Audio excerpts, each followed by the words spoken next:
নমস্কাৰ প্ৰিয় বন্ধুসকল, আপোনালোক সকলোকে স্বাগতম মোৰ চেনেল স্পিৰিচুৱেল 1111 চাই থকাৰ কাৰণে। জুন মাহৰ ৰাশিফল লৈ মই আপোনালোকৰ সন্মুখত পূজাৰী ভদ্ৰকান্ত শৰ্মা। জুন 2026 এই মাহটো আপোনাৰ বাবে কেনেকুৱা হ'ব? এই মাহটোত আপোনাৰ স্বাস্থ্য, শিক্ষা, প্ৰেম, ভাগ্য, কেৰিয়াৰ এই সকলোখিনি কেনেকুৱা হ'ব?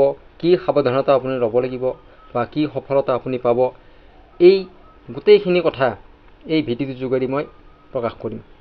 এইটো কোনো ব্যক্তিগত ৰাশিফল নহয়, এইটো হৈছে চন্দ্ৰ ৰাশিৰ ওপৰত আধাৰিত এটা কালেক্টিভ ৰাশিফল। এই ৰাশিফলৰ যোগেদি আপোনালোকক মাহটোৰ বাবে এটা জেনেৰেল গাইডেন্স দিব বিচৰা হৈছে। মিথুন ৰাশি।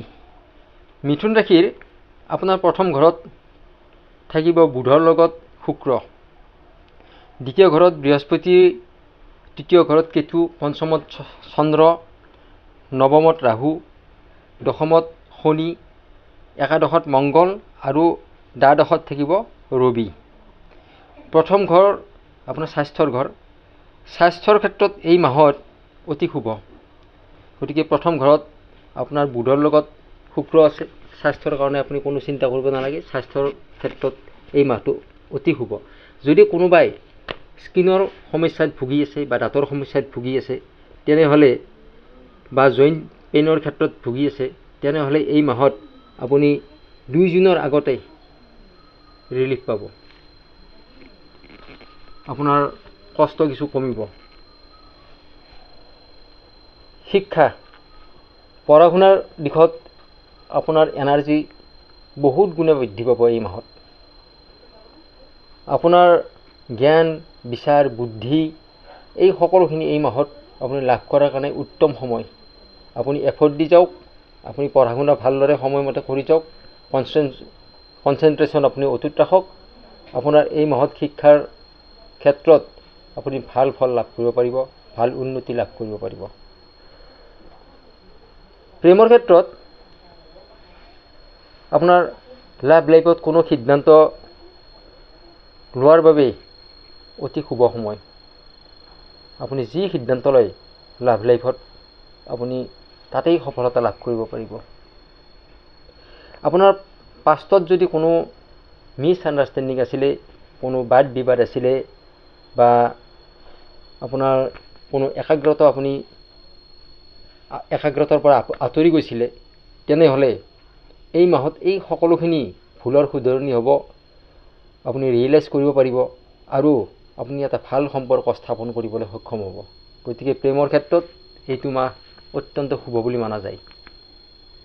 এইবাৰ ভাগ্যস্থানত আপোনাৰ কিছু পলম হ'ব পাৰে, কিন্তু ভাগ্য আপোনাৰ শুভ। আপুনি তাত সফলতা লাভ কৰিব পাৰিব। শুক্ৰ, বুধ, বৃহস্পতি, শনি এই গোটেইকেইটা গ্ৰহই আপোনাৰ শুভ স্থানত আছে। গতিকে ভাগ্যই আপোনাক ভাল ফল দিয়াটো নিশ্চিত। প্ৰমোচনৰ ক্ষেত্ৰত সম্ভৱ হয় প্ৰমোচন হ'ব পাৰে। ব্যৱসায়ৰ ক্ষেত্ৰত আপুনি লাভ কৰিব পাৰিব, ভাল উন্নতি কৰিব পাৰিব। জব পোৱাৰো বাবে এটা অতি শুভ সময়। কিন্তু আপুনি এফৰ্ট দিয়ক।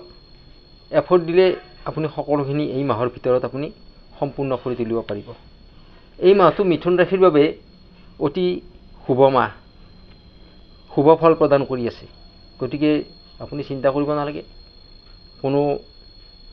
যদি 2-4 দিন আপোনাৰ উন্নতিৰ কাৰণে আপুনি ফলাফলৰ কাৰণে আপুনি অপেক্ষা কৰিবলগীয়াও হয়, গতিকে আপুনি অপেক্ষা কৰক।